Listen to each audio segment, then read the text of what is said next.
So this is Cold War Part 2, yes?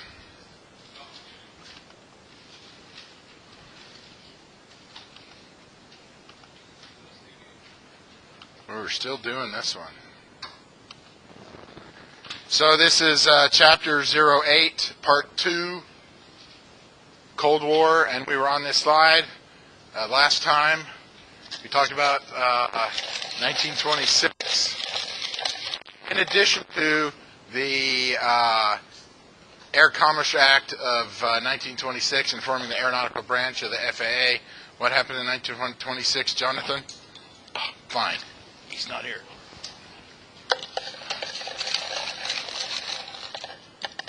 Brian, what happened in 1926? Yeah, that branch happened, and what did they do? What was one thing they did right away in 1926? Does anybody know besides me? Go ahead, Johnny. Yeah, they started licensing pilots and mechanics. All right, so on the test, I think it's kind of silly to make you memorize these dates. How about if we just have the final exam? Does anybody know the final exam in this class? How much is it worth? I know it's hard to confuse. It's easy to confuse Private Pilot 1 and history. Come my syllabus because I bring it to school. So the final exam is worth 20 points, but October. So that's a really good point. When's the final exam? October 12th. That's like a week from this coming Thursday. That's like 12 days from now? That's 12 days from now. Oh, okay, 10 days from now. All right. Sorry, you had me worried. I thought it was only 12 days from now. And when is the last essay due? This Thursday, October 5th. This Thursday, October 5th. All right, so this is what I want you to get out of this slide. What I want you to get out of this slide is that across the decades, in the first half of the 1900s, which is the same as the 20th century, in the United States at least, we kept passing new name and the responsibility of what is now the FAA. So it was called one thing, and then it was the Civil Aeronautics Bureau, and then it was in the Department of Commerce. Now you don't have to, but the Federal Administration is inside of the Department of Transportation. So the Department of Transportation in the United States. So here's another good point: the Department of Transportation, that's the DOT. They're in charge of airplanes, and highways, and freeways, and they're in charge of shipping, as in boats, in the United States, and they're in charge of pipelines, like natural gas pipelines and oil pipelines and gasoline pipelines. There was actually a coal pipeline. They actually ground it up with water and pumped it through pipes. I think they stopped that. But they're in charge of pipelines. So all of that is transporting stuff. Did I say trains? They're in charge of the railroads. And they're in charge of safety. For instance, there's the FAA, which is in charge of all the flying stuff. Then there's also the National Safety Bureau, whatever. They're the ones that crash test cars and see how well they're built.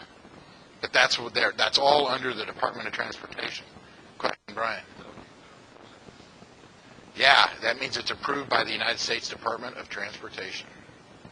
Of course, if it looks like somebody just got a felt pen and wrote DOT on it, it's probably not true. But do you ride motorcycles a lot, Brian? Not yet. All right. But you got 3 helmets and some gloves, and you don't have any helmets. All right, but you've been looking at helmets. Okay. All right, so that's what I want you to get out of this, is look at that. 1, 2, 3, 4, 5 different times in approximately the first half of that century, they kept trying to figure out where to put the FAA and what they called it and what their responsibilities are. In fact, I want you to add something to this slide that I just thought of. I want you to add NTSB. See if I can do it. I just thought of this right now. I'm just so happy that I could think of more things to make you know for the test. The NTSB. National Transportation Safety Board. The National Transportation Safety Board, it has different groups of people, and they investigate accidents. Like if there's a railroad accident, the National Transportation Safety Board sends a team out that are experts in railroads. And if there's a big shipping accident where two big ships hit each other on the Mississippi River, the National Transportation Safety Board will send out a group of experts to the accident site, and they'll investigate it, try to figure out what happened. Same thing for airplane accidents. Usually the FAA investigates little airplane accidents when nobody dies. But if somebody dies or it's a big airplane, then the National Transportation Safety Board kicks teams, and they go out and they send 3, 4 people, 5 people, plus a lot of people there, and they look around and try to figure out what went wrong. If you ever hear that, the black box, it's actually painted bright orange. But there are 2 black boxes in airliners. One is a cockpit voice recorder, and there's literally microphones inside of the cockpit of an airliner, and it's recording what the pilots are saying.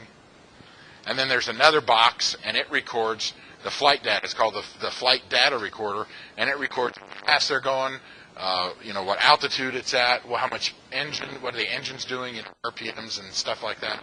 Where the controls are on bigger airlines, you can actually tell where the flight controls are, up, down, and how much. And so during the accident, things they look for these 2 orange boxes that they call black boxes. I don't know if they call them black boxes. In any case, that would be a fantastic test question on Thursday next week. What does the National Transportation Safety Board do as far as aviation is concerned? And you say they investigate big airplane accidents. So there's a great movie out there. It's called Millennium, and it stars Christopher Christophin. What's it? Is it Christopher Christophin? No, it's not Christopher Walken. It's like 20 years old. And Cheryl Ladd, she was an actress that played on a TV show called Charlie's Angels.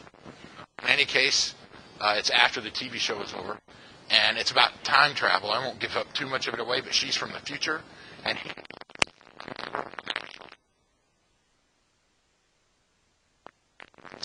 he actually goes and investigates the accident, and he's interested in airplane accidents because when he was a kid, like 10, 12 years old, he was on a jet airliner that crashed, and he was the only person that survived. So if you like science fiction and you like aircraft accidents, then Millennium is a great movie to watch. All right. Hey, we were talking about that the other day. When did the bombs kick in? So, of course, the United States, the Cold War was the United States versus the United Soviet Socialist Republic, the USSR, if you'd rather call it the Soviet Union. That is okay with me. And when was the first nuclear bombs? At the very end of World War II, and, of course, that was in 1945. And the USSR had nuclear bombs 3 years later. And there was effectively 3 races that were occurring all at the same time, but they were all related to the ability to wage war against because how many nukes could we build? How big could they be? How many military aircraft could we have to wage war, not just nuclear war, but regular war? And then how many spaceships could we have? Because if you can launch a pretty big spaceship and go to the moon, how easy is it for you to launch a nuclear missile to go to the other side of the Earth? Pretty easy, right? You can send 3 people to the moon and bring them all back. Think it's pretty easy to nuke somebody on the other side of the planet? Oh, yeah. Nuking people on the other side of the planet is easy compared to going to the moon and back. In fact, there are some people that believe that one of the reasons the United States developed the space program was to prove to the Soviet Union that how good our nuclear missile technology was. That look, if we can do all this stuff, nuking you, that's nothing. It's a theory. I haven't dove in and read about that. So if somebody asked you, what started the Cold War? Well, it was the fact that you could argue it like this, and I think I sort of mentioned it before. But let's say that you're in the United States of America and it's 1945. You think you're the good guys, right? You won the war. People attacked you first, right? And then you declared war on them. And in Europe, we're shooting up all your England. So you think you're the good guys. And I'm not saying you're wrong. I'm just saying that's what you think, right? Okay. You're the Soviet Union. Well, just for fun. How many American citizens, including civilians who weren't in the U.S. military, how many people, U.S. citizens, died during World War II? Including everybody in Pearl Harbor, including civilians. You're getting close. It's about 100,000 people. It's about 500,000 people. The vast majority, were active duty military. People that actually were war-wearing uniforms, right? Okay. How about the Soviet Union? It was over 20 million people in the Soviet Union died. Huh? Did the Soviet Union bomb themselves? Not to my knowledge. There were no Russian bombs in World War II that killed 10 million people. Now, if you start looking at, and I'm not saying you need to write this stuff down, but I do want you to think about this for a minute. If you look up the Battle of Leningrad and the Battle of Stalingrad. I get those confused because they're both grads.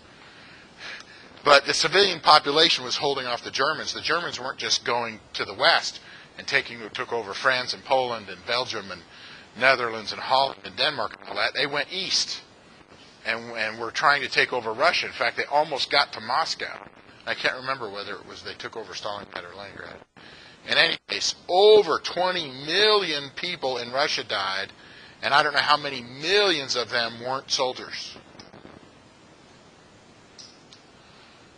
And Russia had a lot less people in World War II in their country than in the United States. So in the United States, think about it. If 500,000 people died, how many of those, and most of them were U.S. military, how many of that 500,000 were men?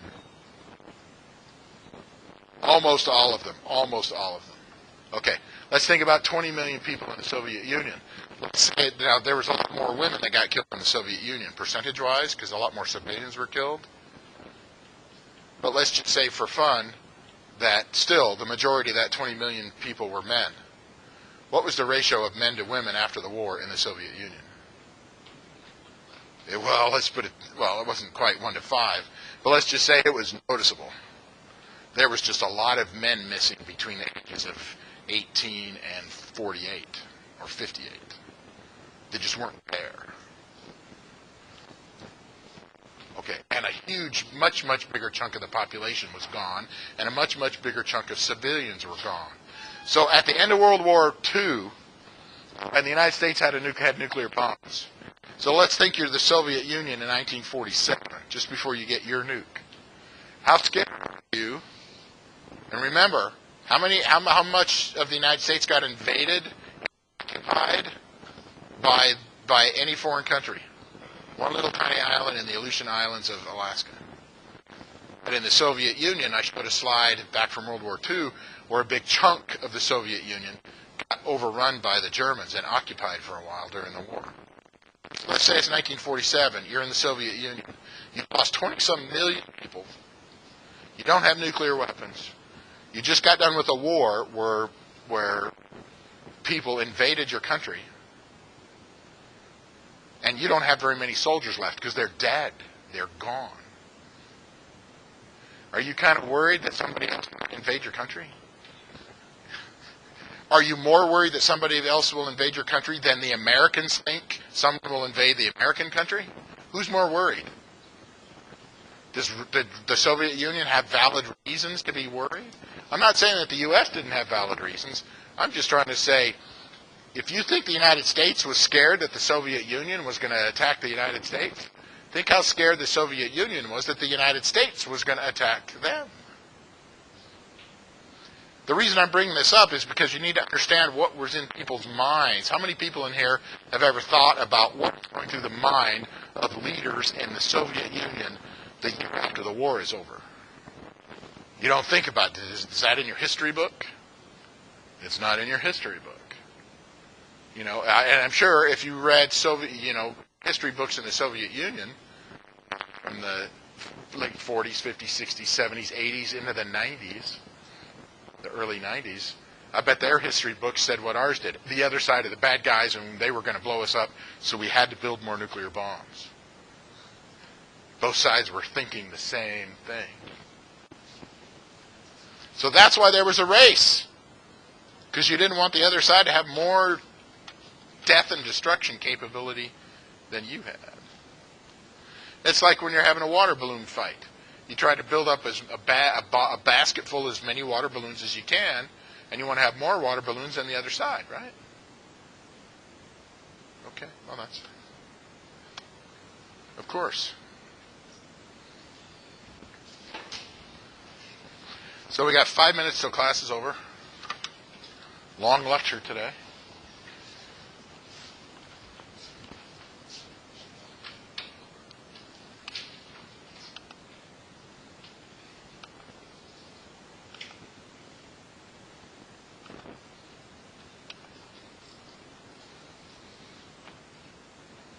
Hopefully that video is still there. July 17, 1945. As World War II comes to an end, U.S. President Harry Truman, British Prime Minister Winston Churchill, and Soviet Premier Joseph Stalin meet in Potsdam to decide the fate of Europe. The talks are marked by ideological and geopolitical disputes between the Soviet Union and the Western Allies. Finally, agreements are reached to divide defeated Germany into zones of occupation. The leaders shake hands in a show of solidarity. But soon the Soviet Union and the Western powers find themselves bitter enemies in a dangerous worldwide confrontation known as the Cold War, that over the next 4 decades threatens to become a hot war, resulting in nuclear annihilation. Each side of this conflict believes that the survival of their respective economic and political systems is at stake. The Soviets are convinced that America intends to destroy communism, potentially through the use of atomic weapons. Americans fear that the spread of communism threatens their freedom and way of life with a system of government based on terror, oppression, and loss of individual liberty. In the years after the end of World War II, Stalin engineers elections in Poland, Hungary, Romania, and Bulgaria, and a coup in Czechoslovakia designed to bring communist governments to power. By 1948, the Soviet Union effectively controls all of Eastern Europe, and within another year, communists control mainland China. In June 1948, Stalin orders a blockade of Allied-controlled West Berlin. No food or fuel will enter the city from the surrounding Soviet territories. The Western Allies begin a daring airlift to supply the city. 11 months later, Stalin backs down and ends the blockade. The United States, Canada, and 10 European nations signed the North Atlantic Treaty on April 4, 1949, creating a collective security arrangement that they see as a deterrent to Soviet aggression. But without a military commander, NATO remains only a weak political alliance. Then, on August 29, 1949, the Soviet Union successfully tests an atomic bomb, obliterating America's sense of security. The United States' nuclear monopoly has been the only assurance against the Soviet Union's conventional military superiority. Suddenly, the U.S. and its allies are left with little to prevent a Soviet advance in Western Europe. In June 1950, a new war erupts in Korea, putting the rest of the free world at risk. Western nations know they are too weak to prevent Stalin from swallowing up the rest of Europe in the same way. American and European leaders turned to General Dwight D. Eisenhower to provide leadership as the first Supreme Commander of NATO.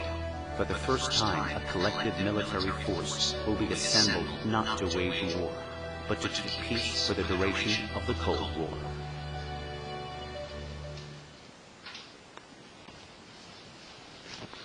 I'll see y'all tomorrow.